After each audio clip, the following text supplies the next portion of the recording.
책을 한 권 소개하면서 시작을 하려고 합니다. 기적을 이룬 나라, 기쁨을 잃은 나라라는 책입니다. 한 영국인 저널리스트가 오랫동안 한국에서 근무를 하면서 한국에 대해서 굉장히 객관적이고 통찰력 있게 기록을 한 그런 책입니다. 저자는 이 책에서 지난 반세기 동안 대한민국이 또 대한민국의 국민들이 얻은 것이 무엇이고 잃은 것이 어떤 것인지를 분석을 하고 통찰을 하고 있어요. 불가능의 기적을 이룬 나라 대한민국, 그리고 엄청난 소프트 파워로 전 세계를 놀라게 하는 대한민국. 하지만 대부분의 국민들 정서 속에는 그런 물질적인 성공과 안정에도 불구하고 기쁨을 쉽게 누리지 못하는, 또 회복하지 못하는 그런 정서들이 있다라고 분석을 해요.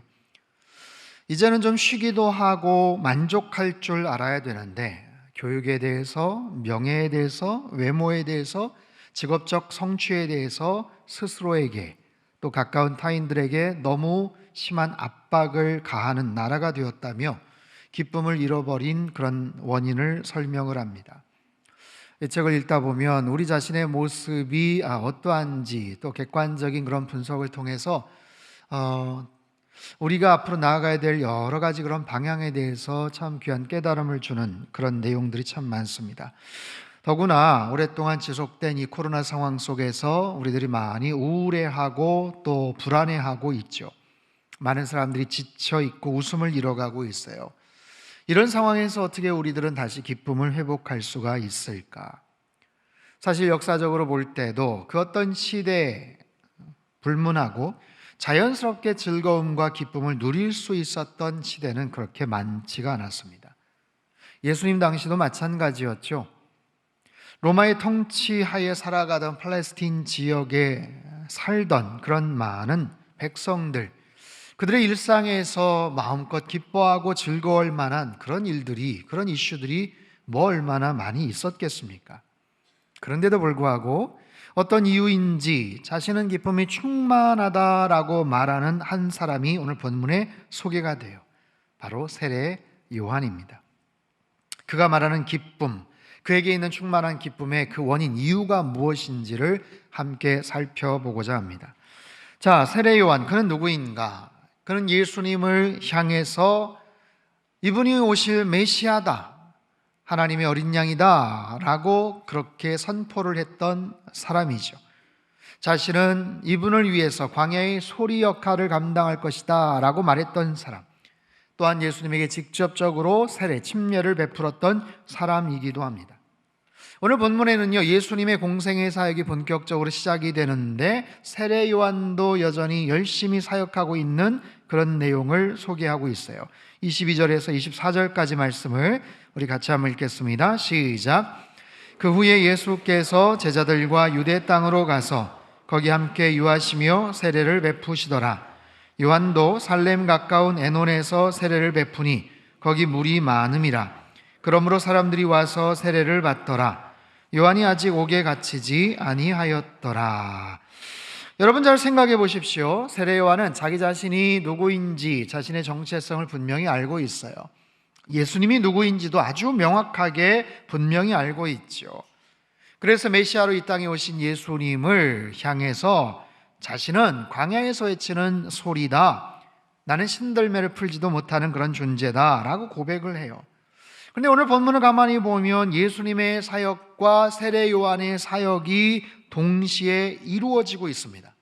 그것도 사람들에게 세례를 베풀어주는 비슷한 사역이 함께 겹쳐지고 있어요. 예수님은 유대 땅에 가셔서 거기서 제자들과 함께 유하시며 세례를 베풀어 주셨다라고 말씀을 하죠. 또한 요한은요, 살렘 가까운 에논이라는 지역, 학자들은 이것이 북부 사마리아 지역일 것이다 라고 말하는데, 이 두 장소가 바로 인접한 것은 아니지만 그렇게 또 먼 것은 아니에요. 이스라엘 자체가 그렇게 큰 나라는 아니기 때문에 그렇죠. 먼 곳도 아닌 곳에서 두 개의 다른 그룹이 서로 비슷한 사역을 하고 있던 거죠. 당시 세례를 베푼다라는 것은 자신의 죄를 끊고 청산하고 회개를 한다는 의미가 굉장히 깊게 담겨져 있어요. 사도행전에도 보면 세례 베푸는 그런 의식들이 나오는데, 물론 거기에도 회개에 대한 의미가 있지만 공동체의 하나의 일원으로 내가 이제는 가입을 한다, 멤버십의 어떤 그런 개념들이 좀 있죠. 좀 달라요. 어쨌든 궁금한 점은 왜 세례 요한은 예수님과 비슷한 사역을 지금도 하고 있느냐라는 거예요. 자기 자신은 오실 메시아를 준비하는 자라면서 얘기했죠. 자기는 광야에 외치는 소리다라고 얘기했죠. 그렇다면 본격적으로 예수님께서 사역을 시작하신다면 자신의 사역을 이제 접든지 아니면 예수님에게 들어가서 그분의 사역을 적극적으로 돕든지 해야 하는데, 왜 멀지 않은 곳에서 비슷한 사역을 하고 있는지가 의문입니다. 요한은요, 얼마 안 가서 감옥에 갇힙니다. 헤롯 대왕의 둘째 아들 헤롯 안티파스의 잘못을 지적했다는 이유로 감옥에 들어갔고요, 그리고 그의 공적인 사역은 거기에서 끝이 납니다. 하지만 오늘 본문에서만 봐도 그의 사역이 예수님 때문에 서서히 기울어지고 있구나라는 것을 느낄 수가 있어요. 거기에 대해서 요한의 제자들이 불편한 심경을 토로하죠. 25절, 26절 말씀 우리 같이 한번 읽겠습니다. 시작. 이에 요한의 제자 중에서 한 유대인과 더불어 정결 예식에 대하여 변론이 되었더니 그들이 요한에게 가서 이르되, 라피여, 선생님과 함께 요단강 저편에 있던 이 곧 선생님이 증언하시던 이가 세례를 베풀매 사람이 다 그에게로 가더이다.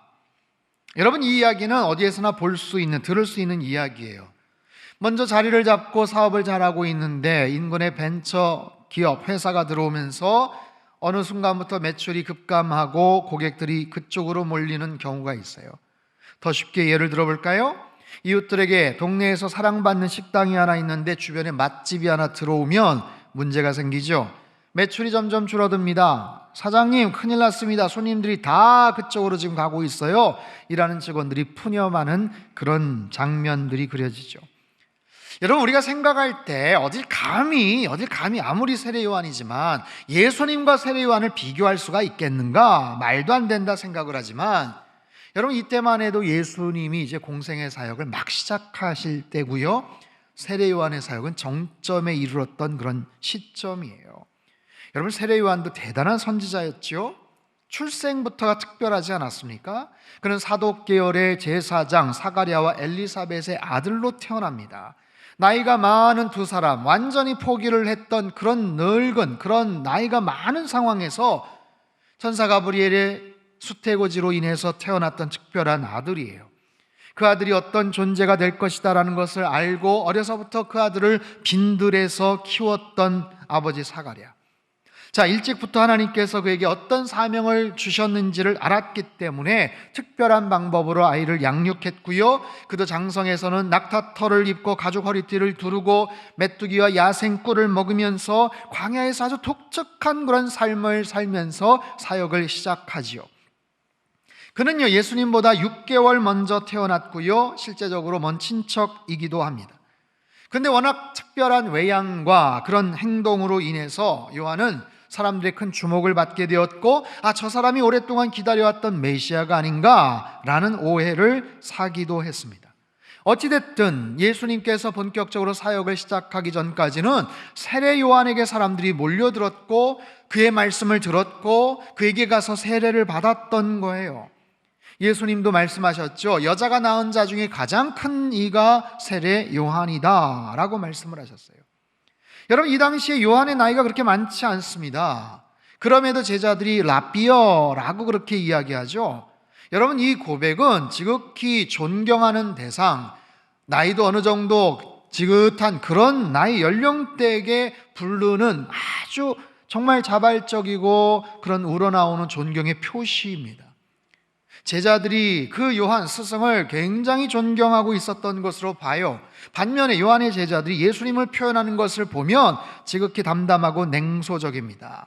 선생님과 함께 요단강 저편에 있던 그 사람, 선생님이 증언하시던 그 사람, 어쩌면 그 인간, 아마 굉장히 한 수 아래로 생각하는, 별 볼 일 없는 사람 같은데 라는 그런 마음들이 포함이 돼 있어요. 그럼에도 불구하고 사람들이 다 그쪽으로 몰리니까 이게 속상한 거예요.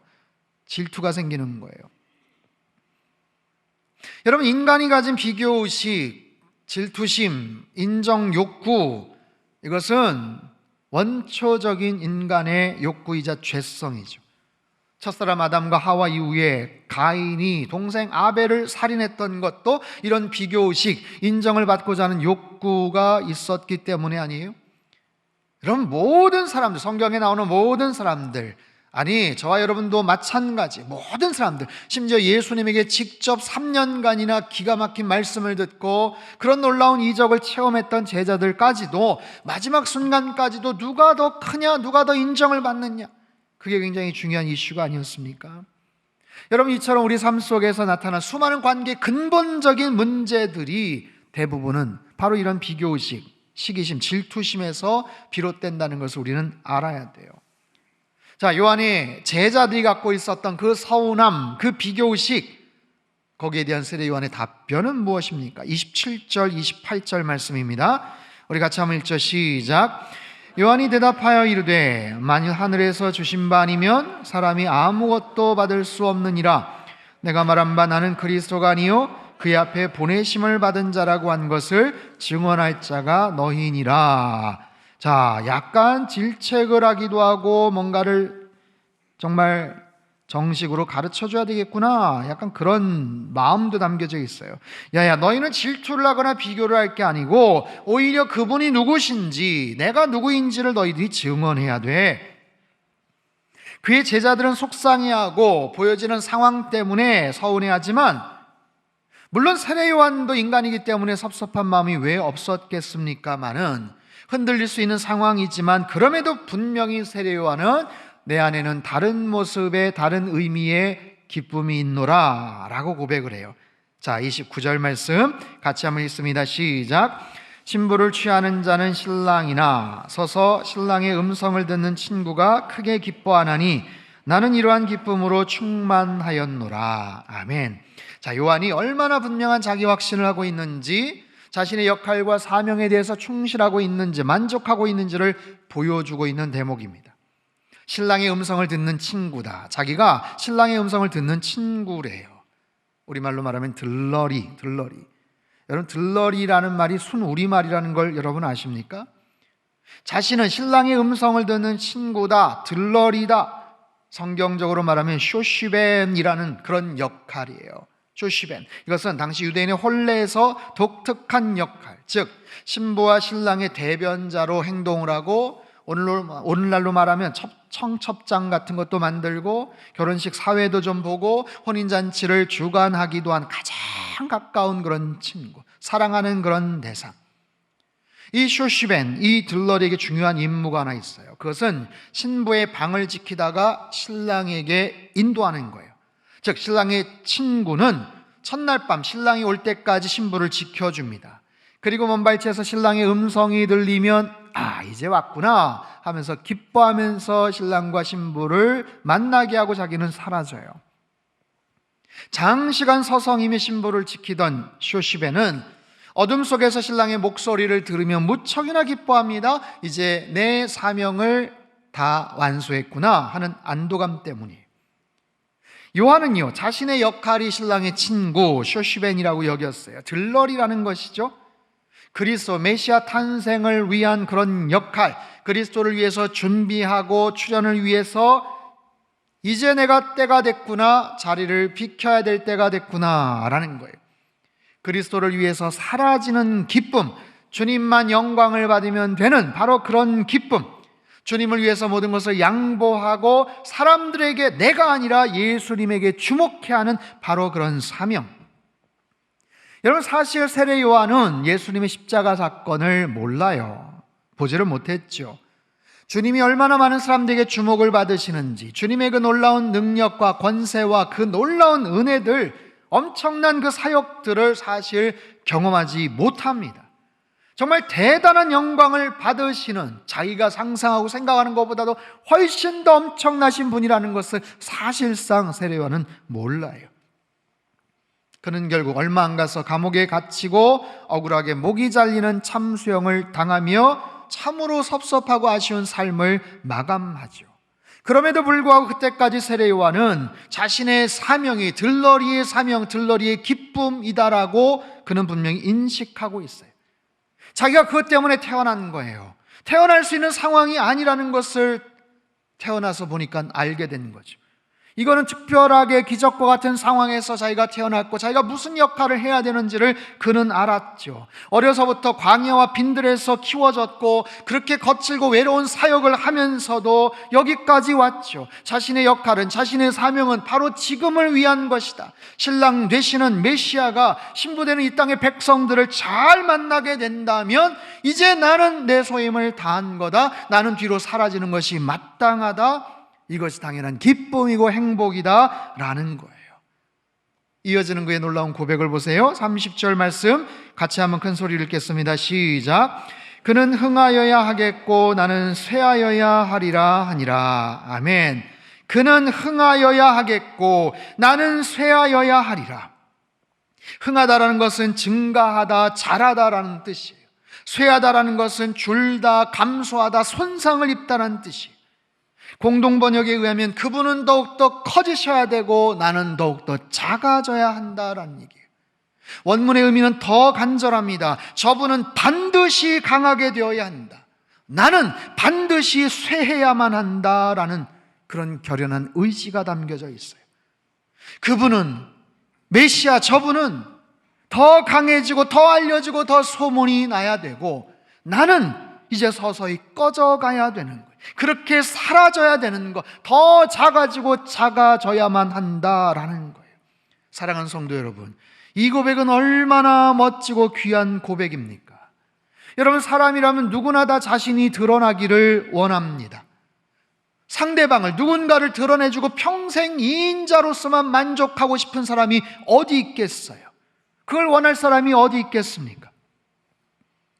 축구선수 손흥민의 아버지 손웅정 씨가 자서전을 썼어요. 모든 것은 기본에서 시작한다.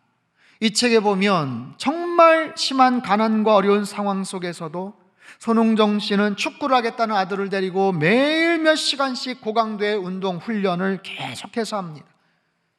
재능이 있어 보이고 뭔가 열정이 있어 보이니까 열심히 사방팔방으로 알아봤고 어린 시절 독일 유소년 구단으로 그렇게 진출을 하게 되죠. 같이 따라가는 거예요. 따라가서 그 아들, 그 어린 청소년 시기에 있는 아들 손흥민을 위해서 정말 물심양면으로 헌신을 합니다.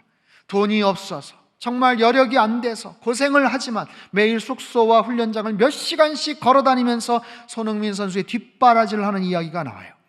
자서전에 보면 다음과 같이 아버지가 고백을 합니다. 제가 흥민이를 가르치며 무슨 부귀영화를 누려보겠다는 생각을 털끝만큼이라도 했을까요? 그렇지 않습니다. 나는 그저 네가 행복하게 볼 차면 그걸로 됐어. 오직 이 생각뿐이었죠. 그저 네가 매 순간 행복하면 돼. 흥민이가 어렸을 때부터 다른 것 주문한 적도 없고 바란 적도 없습니다. 이 세상 축구 선수는 나한테는 흥민이 하나밖에 없어요. 여러분, 충분히 이해가 되죠. 그렇게 뒷바라지를 하고 헌신을 하는 손웅정 씨의 마음과 헌신이 이해가 되죠. 하지만 그는 아버지 아닙니까? 아버지예요.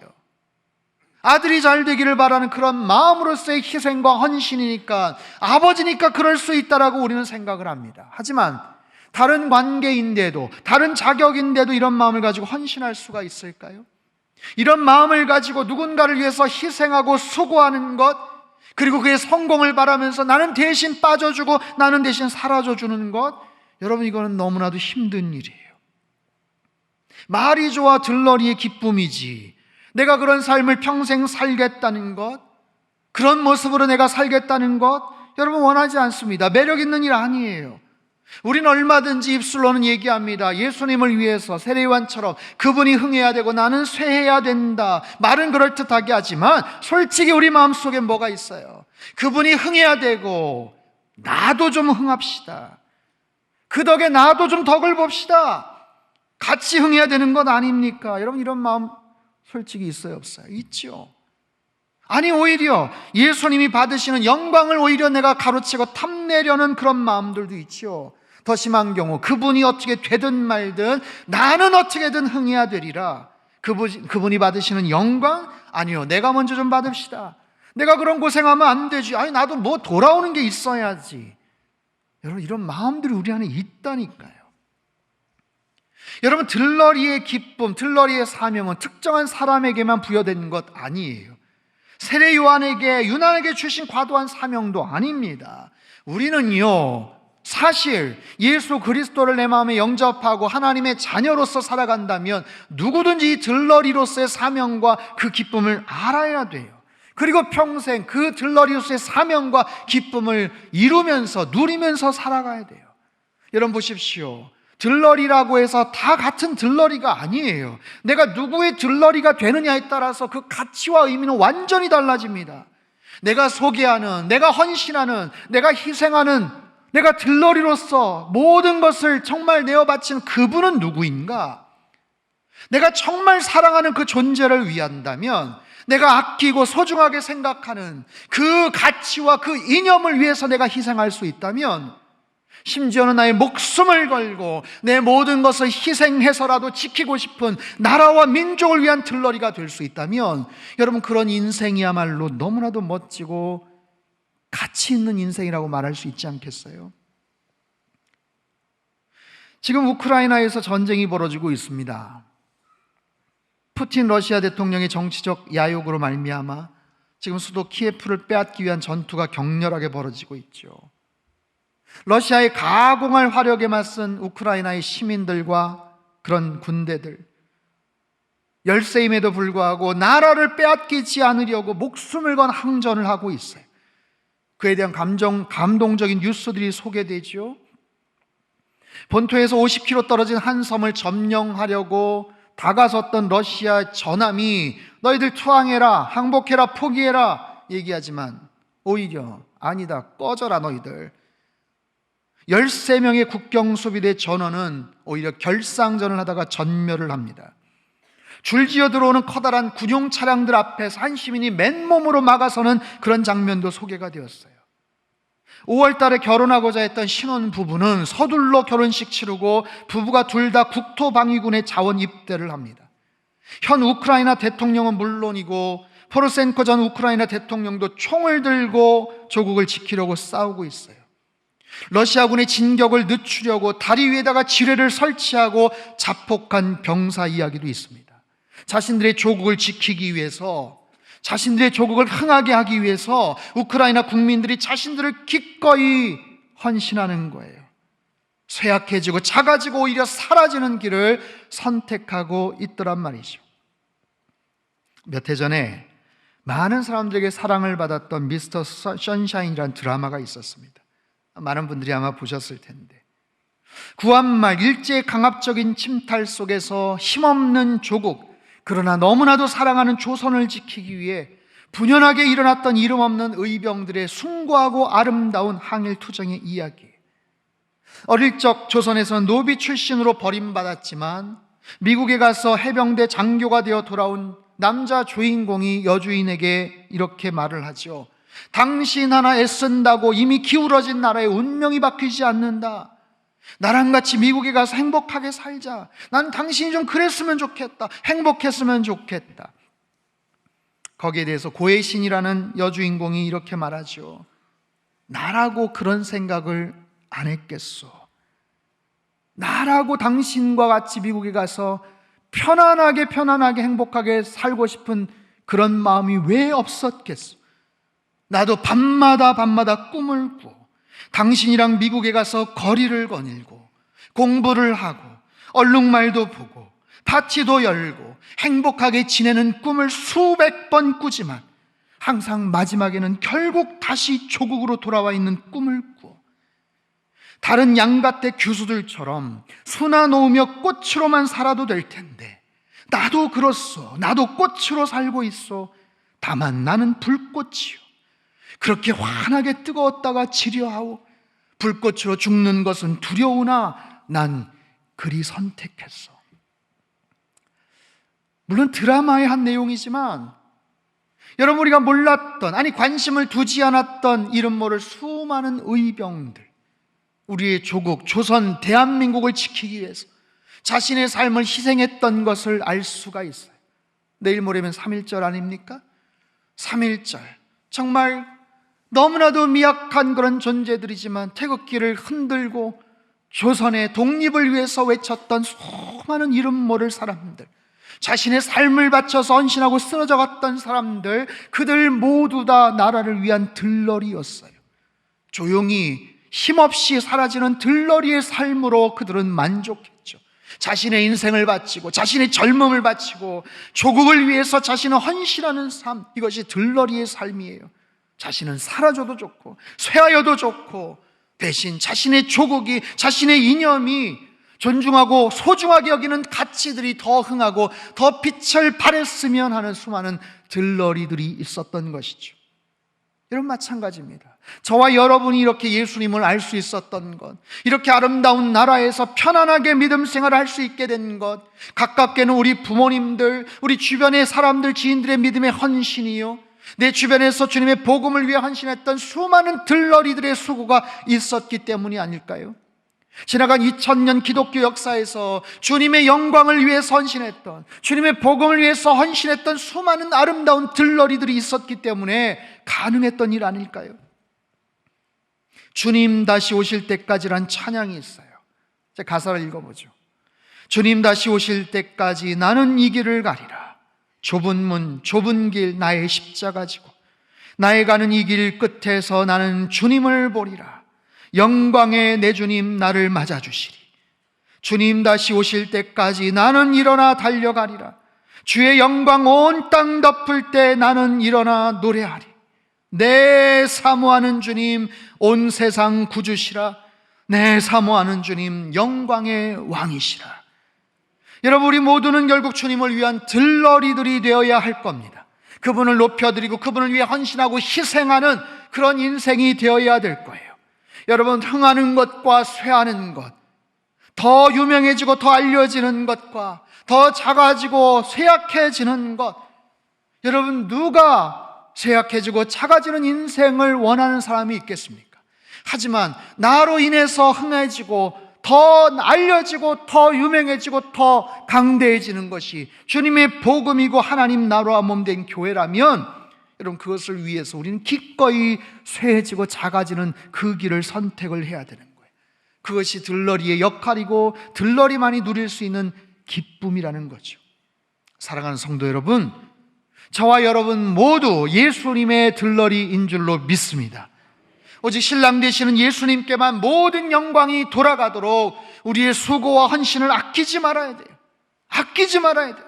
가진 것이 많을수록 더 많이 포기하고 양보하는 인생을 살아야 되고요, 나이와 경험이 많을수록 더 많이 내려놓고 겸손하게 섬기는 인생을 살아야 되고요, 나에게 올 것 같은 관심과 사랑을 오히려 주님을 향해서 비추고 드리는 그런 인생을 살아야 돼요. 이러한 들러리의 기쁨을 아는 것, 그렇게 우리의 모든 인생을, 시간을, 열정을, 삶의 기회를 오롯이 주님께만 온전하게 드리는 것, 그렇게 평생을 살다가 사라져가는 것, 이것이 복음적인 삶이고 우리가 추구해야 될 가장 멋진 인생이 아닐까 싶어요. 주님, 그런 들러리로서 살게 하여 주시옵소서.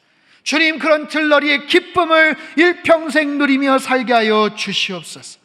저와 여러분이 드려야 될 기도이고 평생의 아름다운 삶의 고백이 되시기를 주님의 이름으로 축원합니다. 하나님 아버지, 부족하고 연약한 저희들이 수많은 들러리들, 이름도 알지 못하고 그렇게 사라져갔을 그 많은 사람들의 헌신과 희생을 통해서 우리가 지금 잘 살고 있고 예수님을 믿고 있다는 사실을 추호도 잊지 않게 하여 주시옵소서. 그 믿음의 바통을 이어받아 우리 또한 들러리로 살아가기를 원합니다. 예수님만을 온전하게 높여드리는 인생 되게 하여 주옵소서. 주님 때문에 덕을 보고 때로는 주님의 영광조차도 우리가 감추고 우리가 가로채는 그런 인생 되지 않게 하여 주시옵소서. 내 심장을 뛰게 하는 것이 무엇입니까? 나를 그렇게 속상하고 힘들게 하는 것이 또 무엇입니까? 주님, 일평생 주님을 위해서 내 모든 것 바쳐 헌신하고 그렇게 우리들은 조용히 퇴장하는 들러리의 삶을 살게 하시고 그 기쁨으로 충만하고 만족하는 하나님의 거룩한 백성들 다 되게 인도하여 주옵소서. 존귀하신 예수님의 이름으로 기도합나이다. 아멘.